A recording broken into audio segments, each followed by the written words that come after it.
बिस्मिल्लाहिर्रहमानिर्रहीम अस्सलामु अलैकुम प्यारा दोस्तों एक ॿी नई वीडियो सां गॾु अव्हांजी ख़िदमत में हाज़िर आहियूं।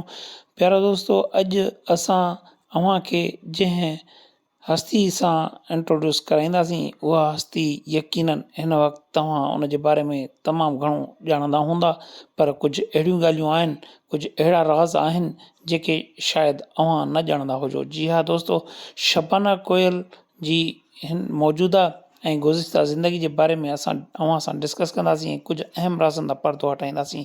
उन खां पहिरियां जेकॾहिं अव्हीं चैनल ते नवां आहियो त चैनल खे सब्सक्राइब कयो ऐं गॾु ॾिनल बेल आइकन खे दॿाए नोटिफिकेशन ऑल ते करे छॾियो त जीअं असांजी हर नई ईंदड़ वीडियो अव्हां ताईं पहिरियां पहुची सघे। प्यारा दोस्तों, रातो राति हिकु आम छोकिरी हिकु बहितरीनु सिंगर कीअं बणिजी वई, इहो यकीनन अव्हां ऐं असांजे सम्झ खां ॿाहिरि आहे। कुझु अरसो अॻु में शबाना कोयल जी हिकु वीडियो वायरल थी हुई, जंहिंमें शबाना कोयल पंहिंजे मुड़ुस ऐं पंहिंजे घर वारनि जे तरफ़ खां कयल ज़ियादतियुनि जे बारे में सोशल मीडिया ते दाहींदी ॾिठी वई हुई। उन वक़्तु हिन सांवली सलोने ऐं सादी छोकिरीअ खे मौसीक़ीअ जी दुनिया में को बि न सुञाणंदो हो। शबाना कोयल खे नंढपण खां ई ॻाइण जो शौक़ु हुयो। उन करे शबाना कोयल ॻोठ जे शादियुनि में सहरा चवंदी हुई, जिते हिकु म्यूज़िक कंपनी जे डायरेक्टर प्रोड्यूसर शबाना कोयल जो आवाज़ु ॿुधो ऐं उन खे इनवाइट कयो त अव्हीं असांजे प्रोडक्शन ते अचिजो। शबाना कोयल असल मीरपुर ख़ासि जी रहाकू आहे ऐं सोलंगी ख़ानदान सां हिन जो तालुक़ु आहे।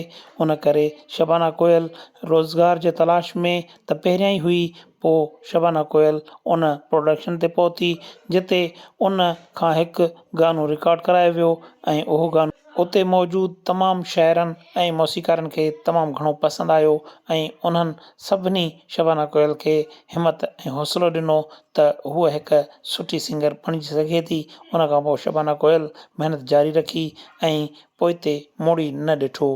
शबाना कोयल खे आहिस्ता आहिस्ता म्यूज़िक में ॼाण बि वधंदी वई ऐं उन खे सुठे बहितर खां बहितर गाना बि मिलंदा विया।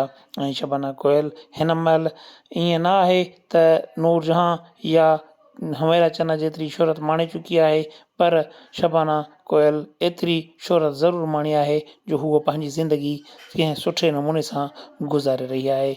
शबाना कोयल इहो साबित कयो आहे त हिकु औरत थी करे मुआशिरे खे कीअं मुंहुं ॾियणो आहे ऐं उन मुआशिरे में कीअं हलणो आहे ऐं उतां कीअं पंहिंजे ॿचड़नि जी रोज़ी करणी आहे। जी हा दोस्तों, शबाना कोयल खे ॿ ॿार पिणु आहिनि जेकी हिन वक़्तु ख़ैरपुर मिरस जे हिकु स्कूल में पढ़ी रहिया आहिनि। शबाना कोयल हिन महिल हिकु प्रोग्राम जा 30 खां 40 हज़ार फीस वठंदी आहे ऐं हूअ शादी ब्याह जा प्रोग्राम वॾी ख़ुशीअ सां कंदी रहंदी आहे। शबाना कोयल जेका हिन महिल बि ख़ैरपुर मिरस शहर में रहंदी आहे ऐं हिन महिल किराए जे घर मां पंहिंजे बंगलो में शिफ्ट थी चुकी आहे। प्यारा दोस्तों, जेकॾहिं अव्हां बि शबाना कोयल जा फैन आहियो त हिन वीडियो खे ज़रूरु लाइक कयो ऐं दोस्तनि सां शेयर कयो ऐं जेकॾहिं अव्हांखे शबाना कोयल जे बारे में का इंफॉर्मेशन हुजे त असां सां ज़रूरु शेयर कयो। दुआनि में यादि कजो। अल्लाह हाफ़िज़।